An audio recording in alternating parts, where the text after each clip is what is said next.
on business companies, different approaches which trying to develop and help the society and the government to achieve the climate goals. The corporate sector plays a vital role to achieve the carbon neutrality because of few things, because of knowledge, because of technology, availability to technology, and access to finance. And today we have companies from different sectors of industries, and we will try to discuss all these issues on our panel session. So let me introduce our speakers. Right now it's Mr. Orçun Bakir, Country General Director of Air Liquide Munay Tech Gazı. Please welcome. Mr. Alex Stilavata, Managing Director of ARM Wind. Svetlana Verypaeva, Managing Director, Central Asia Hewlett Packard. And Marco Castaghini, Business Development Director, Green Spark Limited.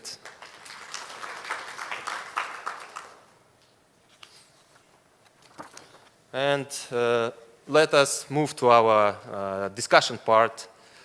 Oh, sorry, we have one more speaker, Mr. Ahmed Khan Shadab, Regional Director, Coca-Cola, Kazakhstan.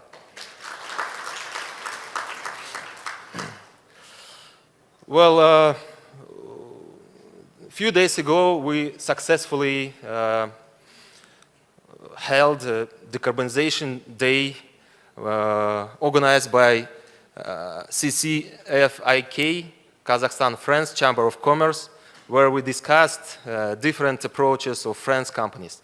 And we have Air Liquide here, which already settled its corporate climate goals to achieve 33% reduction of CO2 emissions by 2035.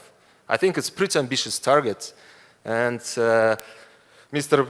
Bakir, please elaborate a little bit on it and share with us why exactly it's 33% and what is your plan? Thank you very much, Ramazan. Yes, it's right. Air Liquide in Kazakhstan, LMTG, together with their shareholders, last year explained its carbon neutrality objectives. It starts with 33% reduction by 2035 on the absolute values. And our final aim is to reach carbon neutrality by 2050. And this ambition is aligned with Air Liquide's global ambitions. So we have, this is actually an ambitious target appreciated by the society when it was first announced. We are committed to reach this, and we have several measures, and some of them are already started. First, we are planning to improve the energy consumption, energy efficiency. So we are modernizing our assets that we took over in the refineries of Kazmunaygaz. Low-hanging fruits, yeah? Energy efficiency. Correct. These are the low-hanging fruits, but we are investing heavily for the modernization of the equipment. So there are really strong engineering efforts to do that. Then the second target is to look or scope 2 emissions coming from the electricity consumption. Here we have two alternatives. One is to be able to get PPAs, power purchase agreements. However, our production is very stable. We supply the molecules to the refineries, which work 24 hours and 7 days. Therefore, this intermittency was an issue for us. And after some discussions with the grid system operators, we understood that at this moment it is not very possible for us to load and offload from the grid to use renewable energies. Therefore, we have consulted EcoGer and we were able to get energy certificates, renewable energy certificates, because Kazakhstan has recently become acknowledged IREC renewable energy certificates. Thanks for especially mentioning EcoGer. Welcome. We see this as a first step for transition. And then we see following steps, future steps ahead of us. And the most important thing is to reduce our Scope 1 emission, which is our direct emissions.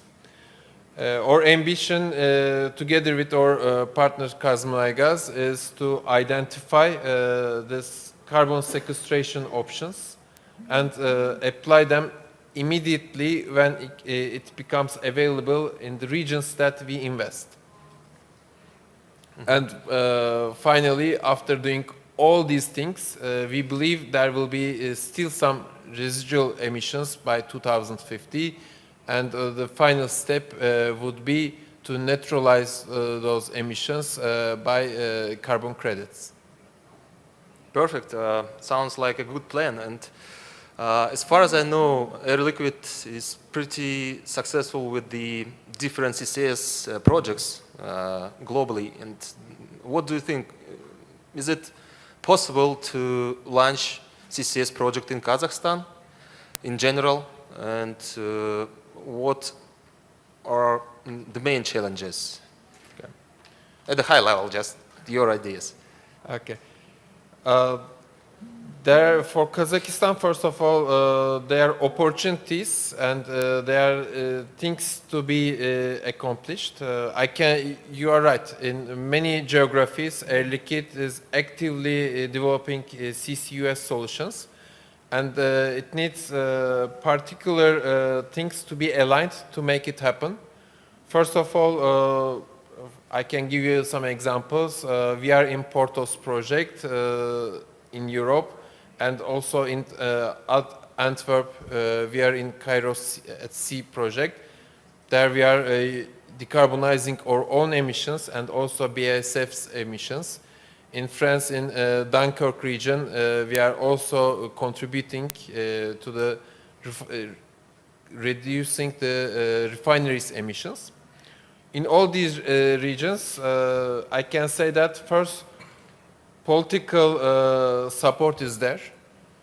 We have a very clear guidance from the government and support from the government, and subsidies are there.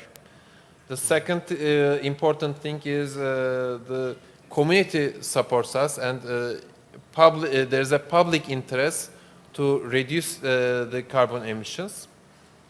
And finally, we have the technologies. Air Liquide is in the whole supply chain or value chain of the CO2. We can capture CO2, we can liquefy CO2, and we can transport CO2 until the sequestration zone. So when everything is combined, it is easy. When we look Kazakhstan, we have some opportunities. For example, there are some already early studies showing potential regions for carbon capture. Yeah. Can you please elaborate a little bit on it? Because I remember within my previous capacity at the KMG that we discussed a few times about the potential to use CCS technologies on our refineries, like cryo-cap technologies. And where are you now? What is the future of these analysis and research? Do we have a potential to really implement CCS technologies on our refineries? Here, there are several interests of the different parties. Some companies look on the way to reduce their emissions, and in that case, the sequestration is very important. For some parts, probably our friend from Coca-Cola may explain, the usage of CO2 is an option. And in some parts, it can be used to support the efficiency of the production, like EOR, enhanced oil recovery. It really depends on how different partners and different players look the value in the technology. Here we can see, we can anticipate that in Kazakhstan, it's a growing country and it is energy demanding country. This first interest should be around EOR technologies. So the first locations might be where EOR can be feasible. And then at one step, we believe it can be a sequestration to be able to compete with the rest of the world, because the rest of the world improving their production or changing their production, and it will soon become a standard. And Kazakhstan, in order to compete with the rest of the world, will need to adapt these technologies. And at that moment, we believe Atrao region can be very important. And there are also, we believe, hidden gems, not identified yet. And those hidden gems, other regions which can be suitable for sequestration, we will wait and see. Okay. Thank you very much, Mr. Bakir. So I would like to highlight two main points. We need to develop markets and to develop the cooperation between all interested parties, right? So some people call it CCS ecosystem, and then it will provide conditions for successful implementation of these kind of technologies, right? Thank you very much. Correct. And thank you. I would like to remind to our participants that at the end of this session we will try to secure a few minutes for the questions from auditoria. So please make sure to be prepared and raise your hands. Let's move to our other speakers, Mr. Stilavata. I would like to come back from CCS to renewables. Armwind is a very well-known company in Kazakhstan, which has already successfully implemented a range of different renewables projects in Kazakhstan. As a part of Plenitude and subsidiary of ENI, one of the largest energy companies of Italy and globally, do you think that the oil and gas industry is betting on renewables to reduce its carbon footprints or develop its corporate decarbonization strategies? Thank you, Ramazan. Let's say, I wanted, first of all, to, if I may, to elaborate on the previous discussion, because it's very interesting. First of all, let's say the room, even if it's the last day, afternoon, Friday afternoon, I see is almost full. So this is a signal of interest in this, good sign, in this subject. And I'm happy to see that, let's say, people are here and are listening carefully. In general, let's say, as an energy company, we have a portfolio of clean energy solutions, not only one, not only renewables. Armwind represents the renewables, but let's say for the decarbonization, there is not only one recipe, not only one solution, exactly, but you need to diversify the solutions to arrive there. All of us have carbon neutrality targets, decarbonization target by 2030, 2040, 2050. Kazakhstan by 2060. So more or less, we are all targeting, let's say, the next decades to take action. Let me say, when we speak about, okay, renewables are on the shelf. So solar, wind, you go, I don't want to say to the supermarket and you buy solar panels, but almost. So they are low-hanging fruits. CCS is a technology which is not there in Kazakhstan, is there in the UK, which is one of the most advanced markets in the OECD economies. And still there, let me say, the carbon price in the UK, in Europe, is around €100, £100 per tons of CO2, and still carbon capture and storage or carbon capture and sequestration is subsidized. So the UK government put Still money expensive. on top of the carbon price. Here in Kazakhstan, let's say the carbon price we know is close to zero, 0.5. So to have some technologies which are a bit breakthrough to fly, apart from the renewables which are already sustainable, we need to have, first of all, a carbon signal which is given to the economy. So there should be market mechanisms which, let's say, help the clean technologies to fly by themselves without subsidies. Because, in my opinion, in our opinion, we need to go out from the mentality of subsidies. Let's say, we need to create market mechanisms which incentivize the industry to take the way of the clean energy technologies.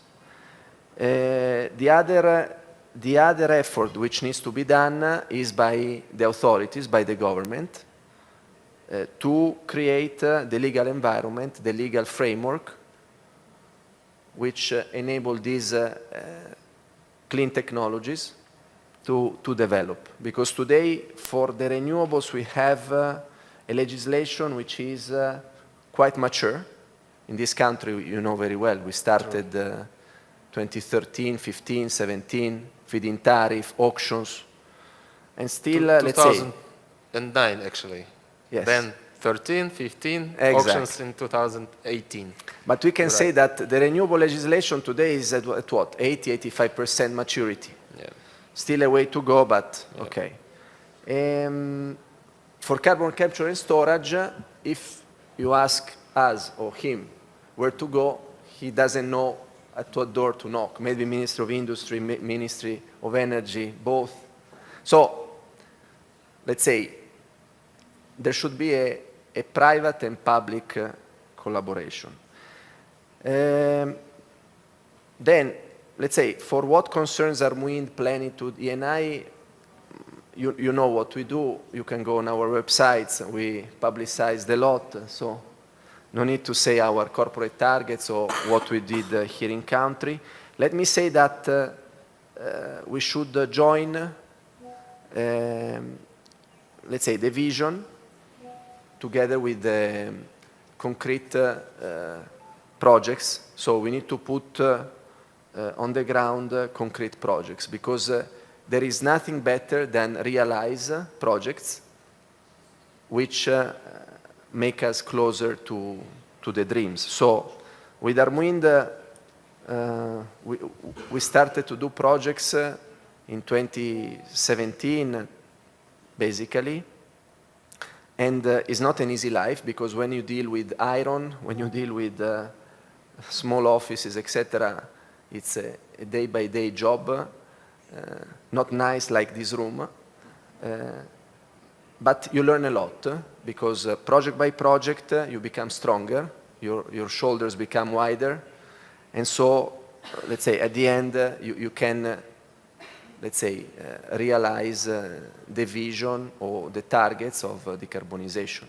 And let me say, time flies, because when we speak about 2030, 2040, 2050, they seem far away, but in reality, I remember when I was in Europe, and they were talking about the 2020 targets, and I thought, it was the 20-20-20 policy, no? 20% energy efficiency, 20%.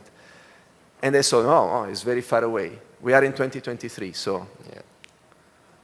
Time flies, and we need to do concrete actions. Agree. If we really want to achieve the success in next 10 years, we should act right now, because you know better than me. If you want to implement a green project, it requires at least 5 years from the initial stage until the final implementation. Whatever exactly. we plan today will be realized already in 2025, 2026, end of the decade. So the decade is already finished. Sure. We are already in the next. So your main point, in order to support CCS, the other low carbon technologies and approaches, we need to have a clear policy vision for long-term perspective. We need to have a efficient mechanism which will support and foster the development of market to create favorable conditions for these kinds of projects that could fly. And business will go only to the projects that are attractive, correct? Thank you very much. And Mr. Silavata, one more thing. We learned from media that just on these days of this forum, you signed a document to launch a very interesting project, hybrid wind and solar project with gas power plant in Mangostau region. And we would like to use this opportunity to congratulate you and your team with a successful launch of this project. Please, can you share with us the details of this very important project? Because as far as I know, it's first experience not only in Kazakhstan, but globally to develop these hybrid projects. thank you for the question. Let's say the agreement of principles was signed next door here in Hilton by our CEO, Mr. Claudio Descalzi, and Mr. Maksum Mirzagaliev, the CEO of Kazmunya Gas, in the presence of President. So this was a very important milestone. We worked hard to arrive there. The hybrid project is a new concept, is renewables together with gas. Clearly, we know that Kazakhstan requires not only renewables, not only green electrons entering into the grid, because otherwise the grid will not digest them. They need the conventional electron going together with the green electron.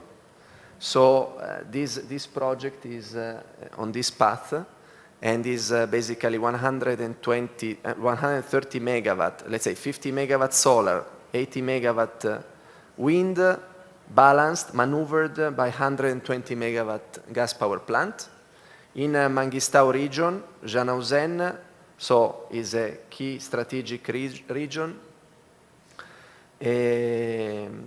And let's say, and it provides stable electricity to Kazmunya gas facilities. So it's a project with lots of win-win solutions. Yeah. Which you can hear, because it's renewables, is gas, which is the transition fuel, is decarbonization, because it's a perfectly decarbonized solution. We will have even more offsets than emissions, and is in a strategic region with lots of meanings. I believe it's a project which is the first of its kind, but I believe it will be copied because the idea is good. Let's say, not only Kazakhstani grid suffers renewables. Physically, renewables are suffered by every grid in the world because it's physical. And this project is balanced, it is self-maneuvered. And it provides basically clean energy to oil and gas fields. Yeah, and it's very interesting project because it goes not within the traditional scheme through auction system. It's will be one of the great examples to develop corporate PPA approach. Yes. And of course, we hope that the market will learn this experience and it will be scaled up by other industrial players in Kazakhstan. Thank you very much. Thank you. Mr. Stilavata and Mr. Shadab, welcome again. And once again, please accept my apologies that I forgot to mention it, Not an issue at all. you in the initial stage of our discussion. And Coca-Cola company is one of the biggest and leader beverage company globally. And millions of people enjoy Coca-Cola every day. And I think that the production of Coca-Cola requires a lot of energies and water consumption. And of course, the Coca-Cola trucks, they also use gasoline, and not only during the Christmas time, but on a daily basis. Please let us know what is the Coca-Cola's climate strategy. How do you plan to tackle climate change issues? Thank you, Ramzan. And forgiven, I think somehow Coca-Cola missed you. I'll send you a case so you can remember us next time around. No, surely. No, firstly, thank you for the opportunity for us to be on this panel. And I think it's a very important subject that all of us are talking about right now. And it's something that's critical for the globe and in Kazakhstan in particular as well. So from a company standpoint, and I know a lot of it is available online, but I just want to reinforce that we have said we want to be completely carbon neutral by 2050. But our interim goal here is also to have a 25% reduction by 2030. And we have taken this on a baseline of 2015. So currently, I'm proud to share that we're already 7% down versus the 2015 baseline. So there is actual action that is being taken on an everyday basis, for us to make this happen. As you pointed out, the key aspect of this for us is fundamentally around production. Reduce, reuse, recycle is not just across water, but also electricity. We have consistently been not just measuring, but actively working on reduction and reuse on wherever possible.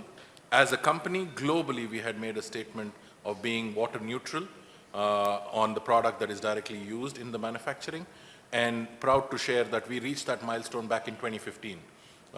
And today, we are almost 180% over than what we do, and it's not the end. We'll continue to do that because it's the right thing to do from a not just a company standpoint, but from the societal standpoint where we operate.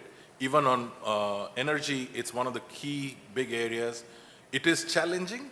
I'll be very transparent with you in markets like Kazakhstan to pull the green agenda where power is still fairly reasonably priced. I would say actually underpriced. The main challenge is tariffs, low tariffs. Yeah, but that's or one of the. It's good for your factories. It's because good, but you need to pay less.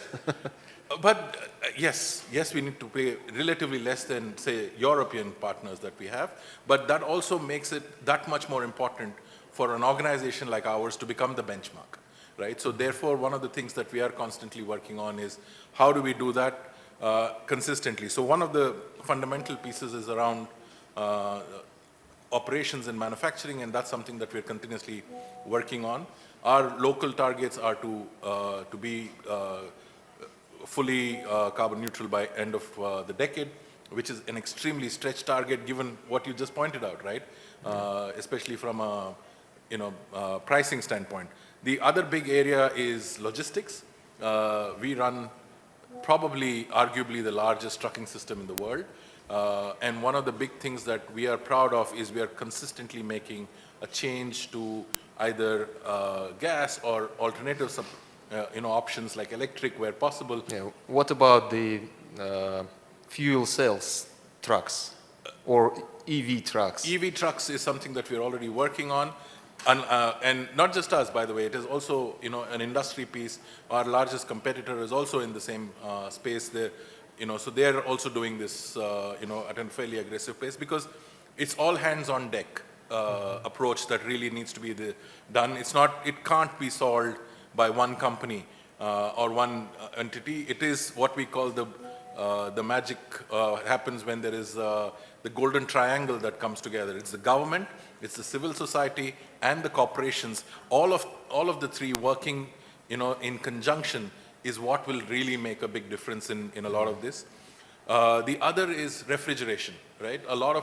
We are also probably one of the largest companies that have coolers on the ground.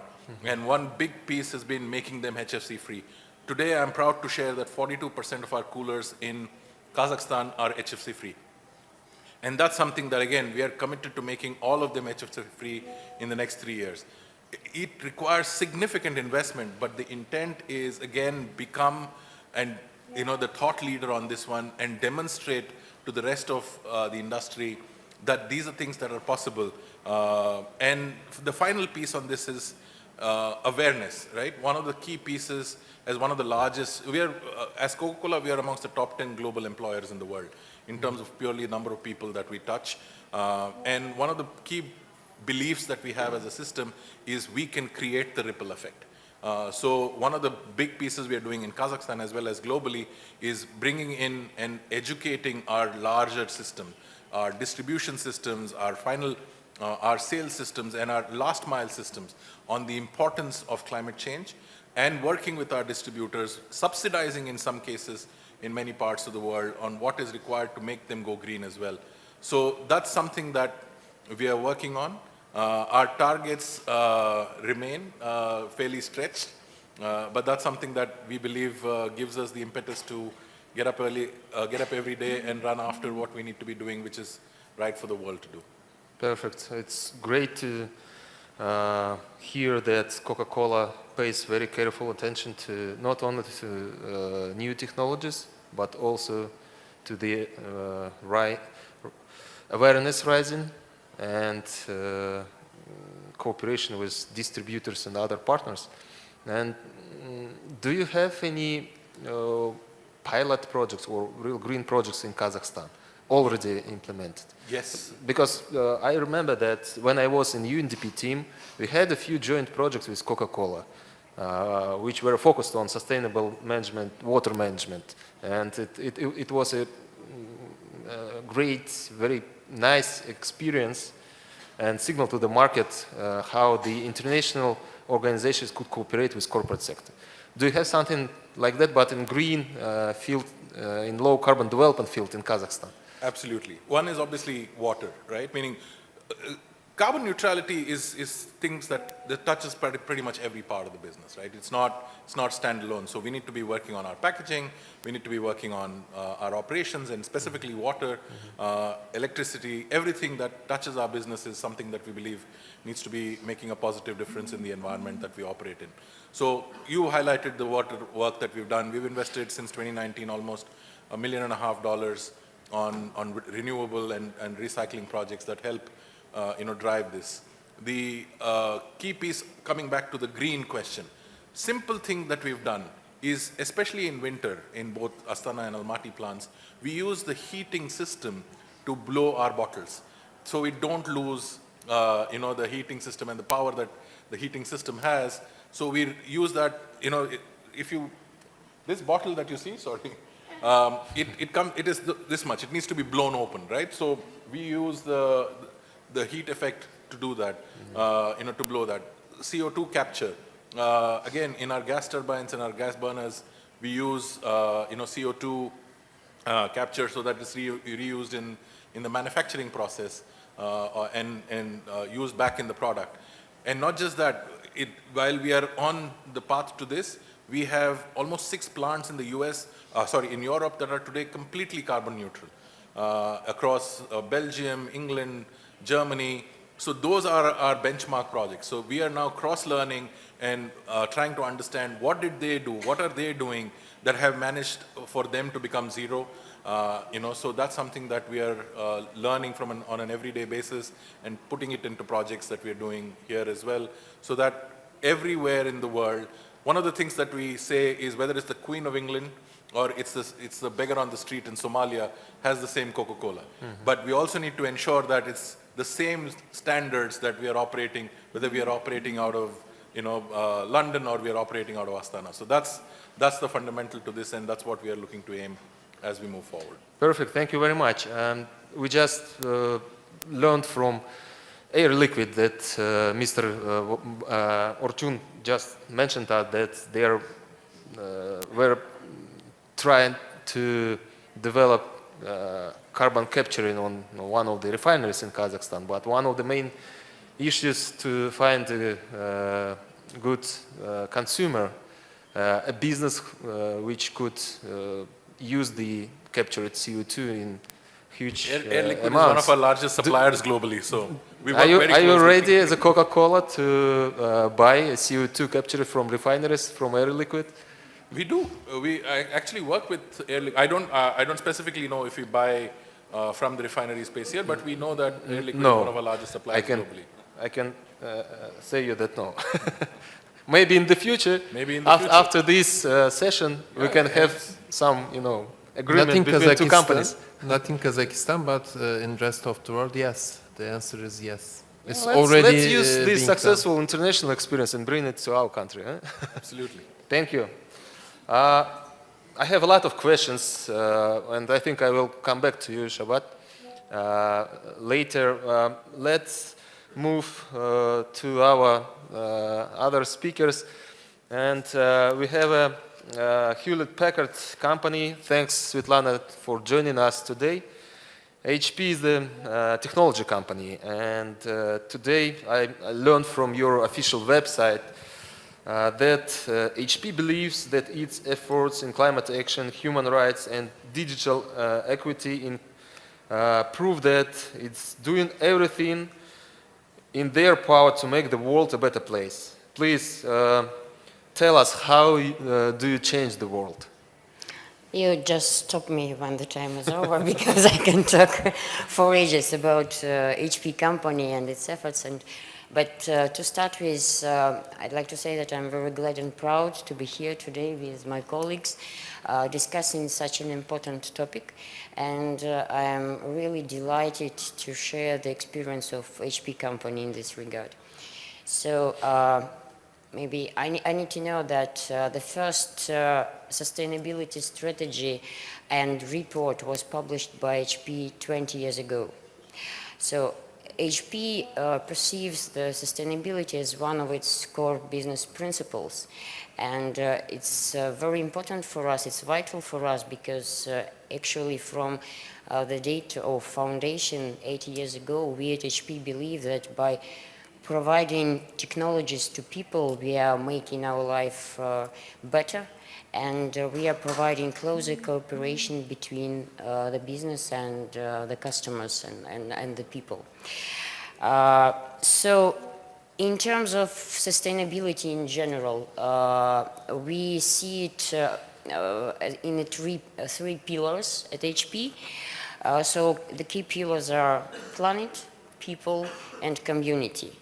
And of course I can talk quite a lot about what do we do in terms of driving and maintaining the diversity and inclusion for our employees, for our partners, for our customers, and a lot of activities that are targeting improving the digital literacy and digital skills in various parts of the world, in various countries. In the sake of time, I would just focus on a few projects that are already implemented in Kazakhstan and other Central Asian region, which I am working for. So, two platforms I would like to cover. First is named HP IDEA, and that was actually the first project which we presented in Kazakhstan, and we've got involved with the Ministry of Education to implement it. HP IDEA is basically the digital academy targeting educational sector of economy and targeting to improve the digital literacy and digital skills. So the first, we signed up with the Ministry of Education during the pandemic, when actually all of us realized that digital knowledge, digital skills are vital to survive, to continue our operations. And we've signed up with around 100 public schools in Kazakhstan, all over Kazakhstan. Yeah, needless to say, that is absolutely free for Kazakhstan, for our customers. And this last year, so it's the educational year is coming to an end. We've signed for the second round, and now it's not only the public schools but also colleges. So another platform that I'd like to talk about is HP Live, and that's actually the huge online resource providing the tools and providing the opportunities to increase your business skills and to get more advanced in a business terms. And here in Kazakhstan, we've signed with Astana International Financial Center already. Next week, we are signing up with the Ministry of Digitalization of Uzbekistan, and Kyrgyzstan and Tajikistan are going as the next stage. And with that, we are also supporting DigiWomen project jointly with USAID and the government of Turkmenistan. Supporting women in Turkmenistan to develop their business skills and business opportunities. But coming closer to the topic of today, today's session, I would say that in the first and core, maybe platform of Planet, what we are doing there, we have already achieved very good results, and I would just share with you some numbers and our, let's say, path forward on this way. So HP is targeting actually regeneration of natural systems, and we are working on reducing the ocean plastic pollution, which is actually getting more and more critical these days. And we are protecting and restoring the global forests. We are designing our products with the idea of decreasing the carbon footprint, carbon and water footprint, and we are striving to implement the reusing, repairing, and recycling out of life products. And we are also constantly working on energy consumption reducing in our products. So exactly if we are going by the product groups, to start with personal systems, so, desktops, notebooks, workstations,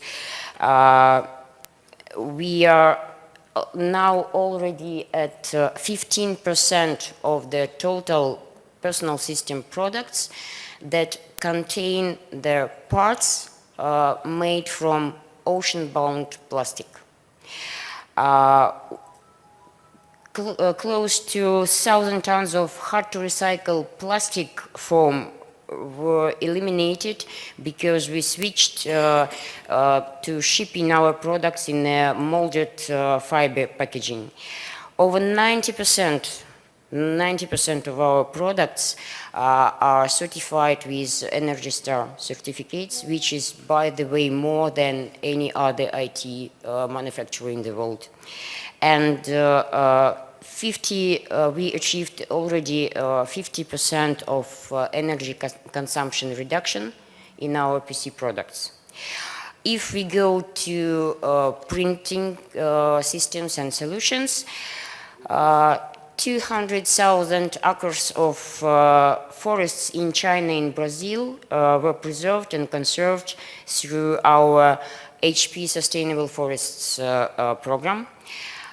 Huge volumes of ink and toner cartridges are recycled annually, and over 200 tons of ocean plastic annually is used to produce our ink cartridges. Talking about technologies, with our A3 white page and multifunctional printers, we allow our customers to achieve around 70% of reduction of energy consumption and reduce the carbon footprint by 45%. So we believe that it's quite a good achievement.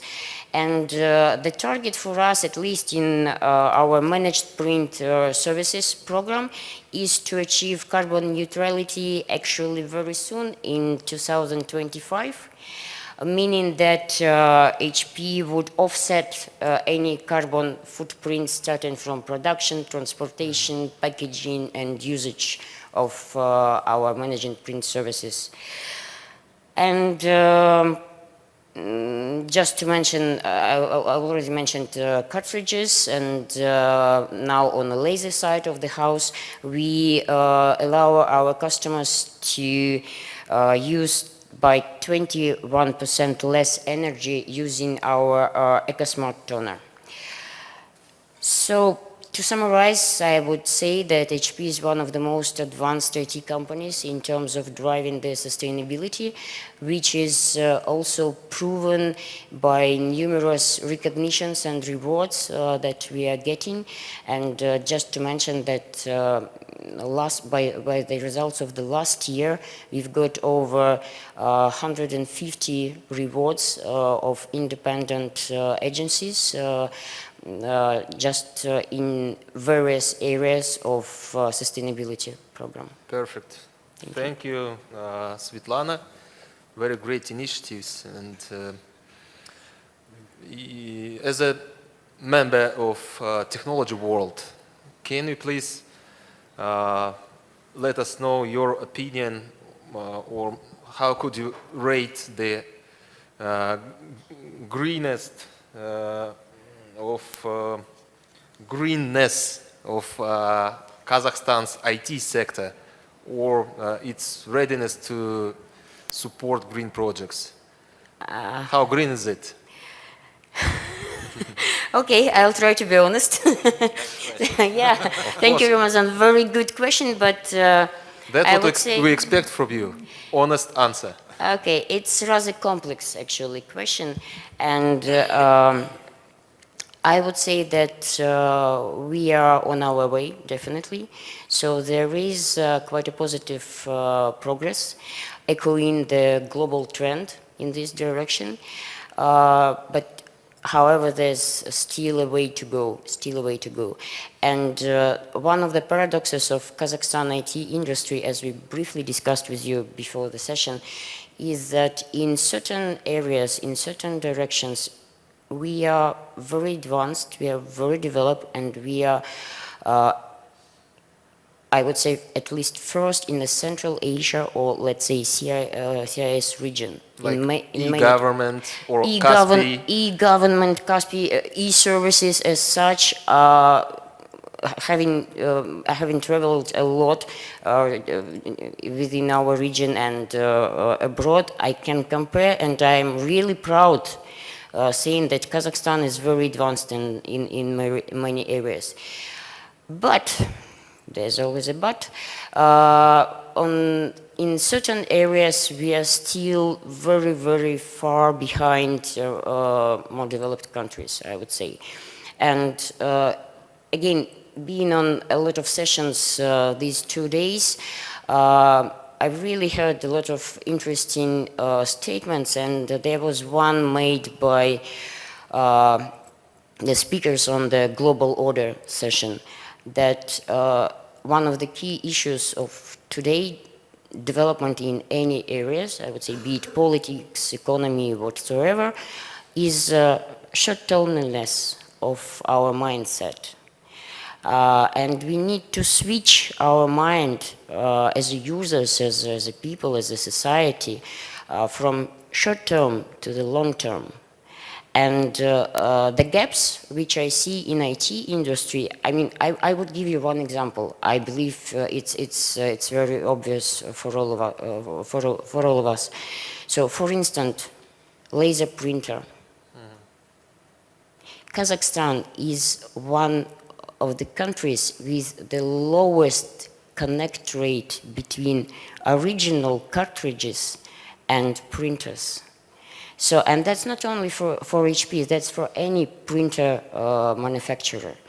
Because traditionally, Kazakhstan is using, in the best case, compatibles, non-originals, counterfeit, or non-original refill.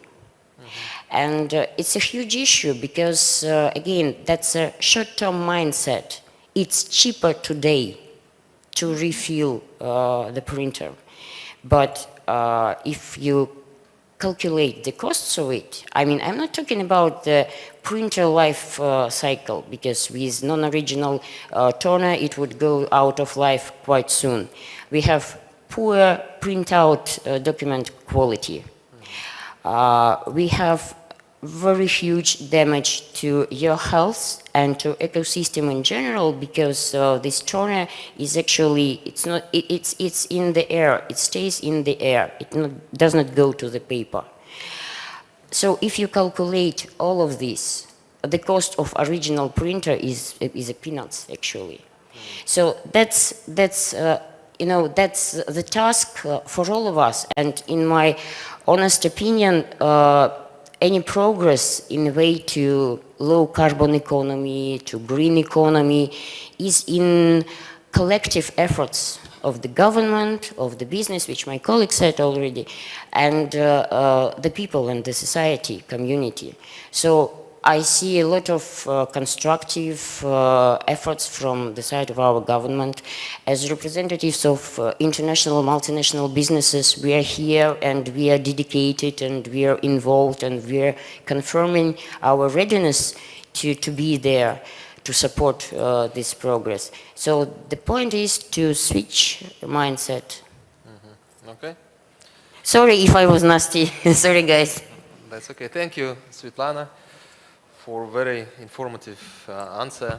Marco, I'm coming to you. Green Spark Limited is a company which tries to bring new initiatives, green initiatives to Kazakhstan, and I know that you launched a pilot project last year on green hydrogen in Aktobe region. Please let us know the results of this project, and what do you think about the future of green hydrogen in Kazakhstan? So, very good question, and I'll try my best to give you a view of green hydrogen. First of all, Green Spark, like my kid like to say, is a Gen Z company. So born after 2010. So we born carbon neutral by mission, by definition. So we are from one side lucky, we don't have to recover. We have here on the stage multinational present in the market since many decades. So of course it was another way of making business.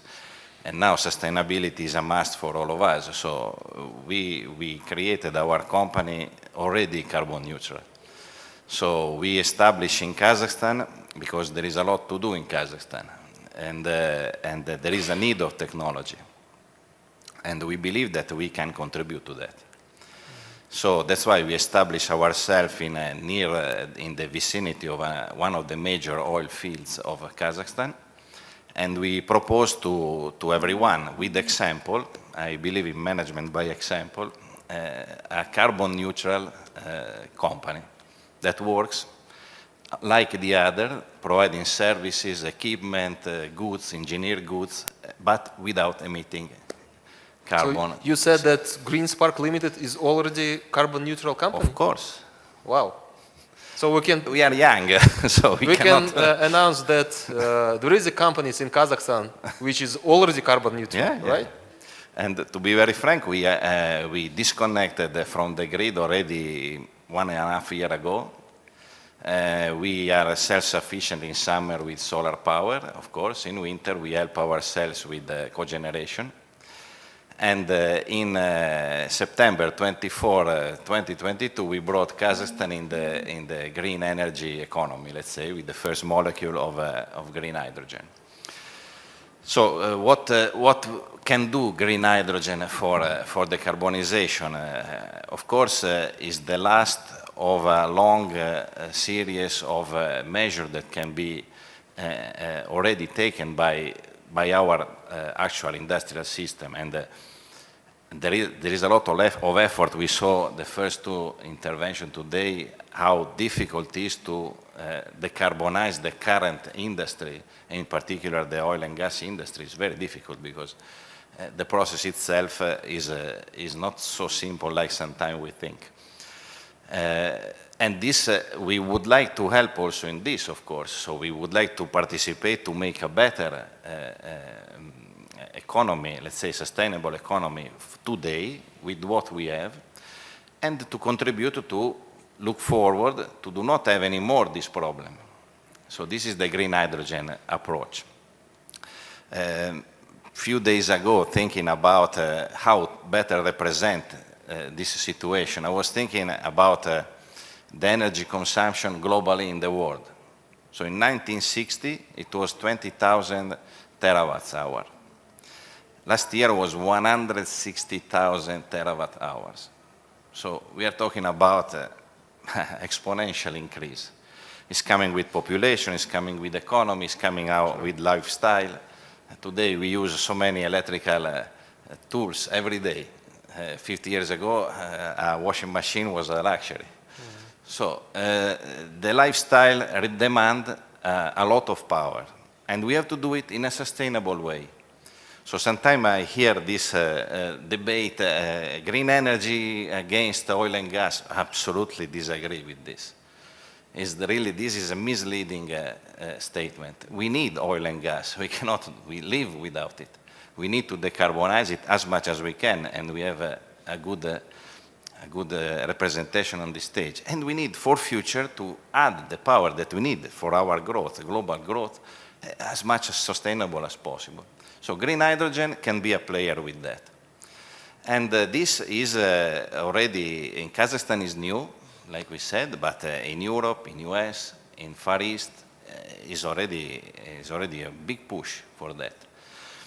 Kazakhstan, and I'm very proud of that, signed an agreement with the European Union last year to supply in 2030 20% of the import foreseen by European Union of green hydrogen.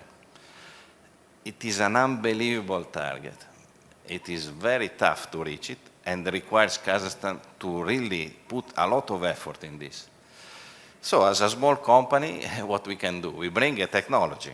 We want to bring the technology. We hope to contribute today, because today we can give you fuel cell vehicles if you want for distribution of your goods, because, for example, this has been done in Saudi Aramco. We can change all your forklift with fuel cell forklift, and this also will eliminate the diesel or electrical from grid that today we have. Yesterday has been published the development program of United States on green hydrogen, and for me it's very inspiring because it has decided 3 waves of development, starting from the low-hanging fruit, like you used a good phrase before, and is giving a real challenge to green hydrogen economy, because they want cost $1 per kilogram in 2030 for green hydrogen, so below gray hydrogen of today. Yeah. So we have job to do. We have a lot of work to do, and definitely why Kazakhstan? Because here there are strong industries that can easily afford to enter in this path and improve immediately and give example. And this sample probably is like I said before, is the best tool we have to encourage everyone to this path. That's why in our project we started with the green hydrogen, making, let's say, optimization test. So we now are stressing our poor equipment to the minimum load, to the maximum load, to intermittent load, power from the grid, power from the cogenerator, power from the panels, mixed power. We installed a solar pump for water. We have our reverse osmosis plant. So it's a combination of technologies that give the final result. And we are using the hydrogen now mixed to the cogenerator gas supply. So we made our test, and basically with 7% of hydrogen, we have reduced 30% NOx emission of the usage of the cogenerator. Is it your gas turbine? No, it's a cogenerator. Let's say manufacturer, I don't know if I can mention, is Bosch. Any case, is one of the most advanced manufacturer today of this kind of equipment. But there are cogenerators full hydrogen today. We can definitely forget to use sweet gas. But gas is an important player. We cannot forget gas. We need gas to leave coal. So and the gas definitely. Yeah, so step by step, we cannot change the world in one day, let's say, but we need to take the direction. So our first phase, so the first molecule phase has been completed, let's say, and now we are in the testing phase. We are using the hydrogen, as I said, for blending at the moment, and it is, in Kazakhstan, probably the less interesting scope, because already gas is a big advantage to coal, so if already we can have a gas transition, it will be very good. So our real aim is the green mobility. We want to bring green mobility because we believe that this will touch everybody's life for everyone in Kazakhstan. And when everyone starts to see, for example, electric cars traveling in Astana, they realize that, oh, it's possible. It's already here. I want to do it with fuel cell cars. It will give the idea that technology is ready. Probably is not fully affordable or competitive, let's say, with the oil and gas economy today. And that's why European Union, for example, is paying a premium of €3 per kilogram of green hydrogen produced, and is making in this way the green hydrogen more competitive than the gray hydrogen. So this is a big incentive. It's a very big incentive till 2030. So we have, let's say, 5-6 years of good, let's say, strengthening of the economy of green hydrogen. GreenSpark is a Kazakh company, and recently we opened a division in Italy. And we have established a partnership with a Dutch firm, and we will open a factory for electrolyzer in Italy.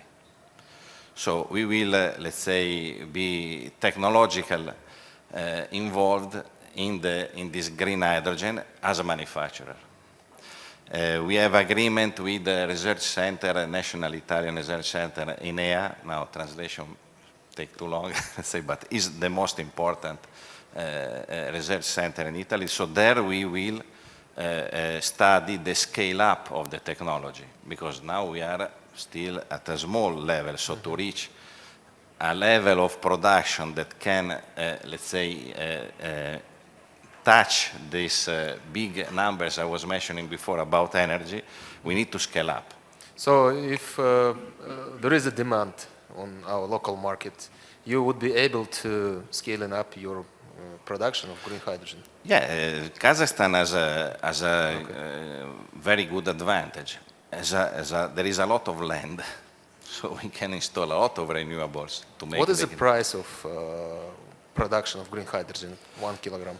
Now, considering the LCOH with our, let's say, electrolyzer, I would say is quite efficient. So recently is already 30% below the European minimum requirement. So we are already a little step ahead. So it's $3.5 per kilogram. Already at the pilot project level? Is better than blue, let's say. Nice. But Okay. In Kazakhstan, I mean, our project, frankly speaking, we have not even analyzed this data, because being a pilot project, now we are not focusing on the production. We are focusing on the technology, on the setup of the technology. But in any case, this I was saying before, the US, they want $1, you know, it means, and they foreseen the saving coming from the reduced cost of electricity. That is I think, understandable. But they foresee the reduction of the cost of the capex for the equipment by 3 times. From here to 2030. So this is our challenge. Marka, what is the energy consumption of your company? The nominal power is 25 kilowatt. So we power only with the solar panel. In summer is completely green, let's say, and is producing 5.5 normal cubic meter per hour in this way. So we are talking about 5 kilograms per day.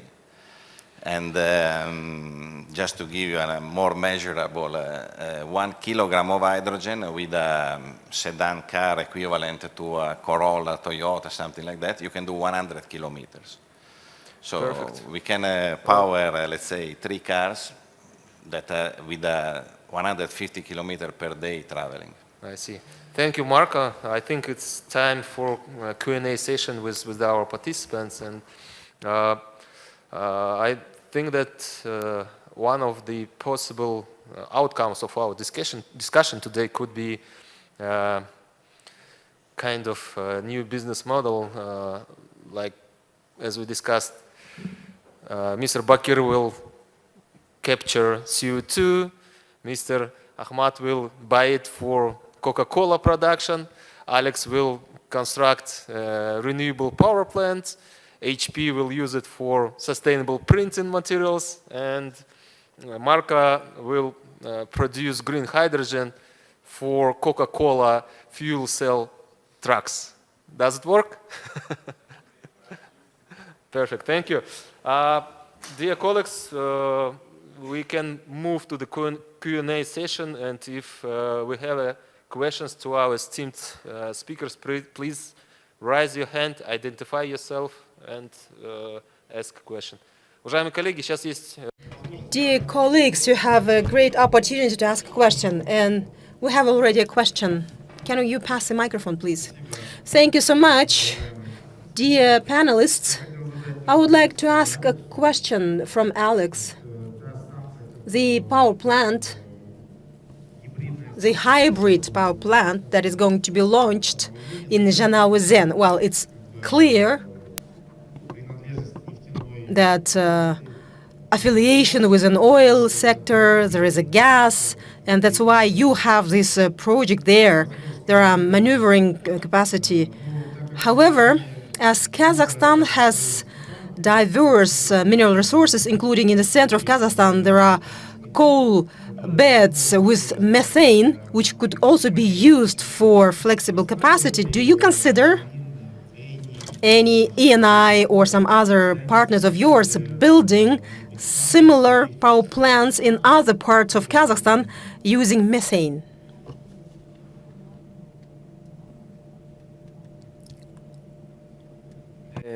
Let's say this project can be replicated for sure in other parts of Kazakhstan, wherever there is a demand for electricity, and clearly, in this case, the source of gas. Let's say this project, which we are doing together with Kazmunia Gas, is not completely obvious because there are lots of things to do to arrive to the final solution, because in Kazakhstan there is clearly the auction system for the renewables, but the B2B, so the business to business, the bilateral, this is the pioneer. For sure, let's say, as soon as we'll have paved the road, and we will pave the road, I'm sure that the project, as I said, will be replicated. And it can also help decentralizing a bit, as much as reasonably possible, the electricity sector. I hope I... Я думаю, что... Thank you. I think that we don't have people from ArcelorMittal because they are responsible for coal, but there could be some new partners, and you can give an advice to your partners that it's possible to decentralize the units. Thank you so much. One thing Please. to this question. Сейчас, секундочку, еще. Just a second, please. There is a comment. Yes. Go ahead. As told about coal seam gas, the methane, and in my discussion I mentioned about hidden gems. So this is a very interesting example. There are some studies, some cases that uses CO2 from the coal power plant and inject this CO2 to the coal reserves to extract methane, and therefore there's a circular economy, energy production, which much reduce CO2 emissions compared to regular usage of coal. So such technologies even today exist. As we said, and we share the same common belief, it needs to have some guidance from government, from public sector, to motivate the industrial players to move in these directions and to identify these opportunities for Kazakhstan. Thanks a lot, Archun, for your intervention. Пожалуйста, ваш вопрос. Please, your question.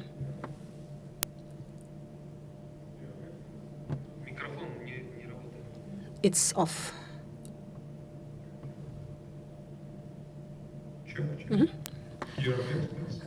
Well, thank you for this amazing discussion. It was really interesting to me. My name is Gleb Nesterenko. I'm working group convener at SIGRE. I have a question for Alex Tilavata, and it's also about Iron Wind hybrid power plant. As I understand, this hybrid plant includes solar panels, wind turbines, and gas turbine generator. And the question is about gas turbine generator. Can it participate in frequency control in power system or provide other services for the grid? Or it has only one target to balance load power and renewable power every day? Thank you. Thank you for your question. Let's say the base case is to satisfy the demand of Kazmunia gas facilities in Mangistau. But let's say there is an upside case in case there will be the conditions, also to satisfy the need of the grid and of the region. So additional electricity also for the region. I cannot say much for the time being, but I hope I satisfy your question. Yeah, thank you. Okay, thank you. Thank you. Коллеги, еще вопросы? Any more questions, dear colleagues, dear audience? Ask questions, don't be shy, take this chance. Do you have questions online?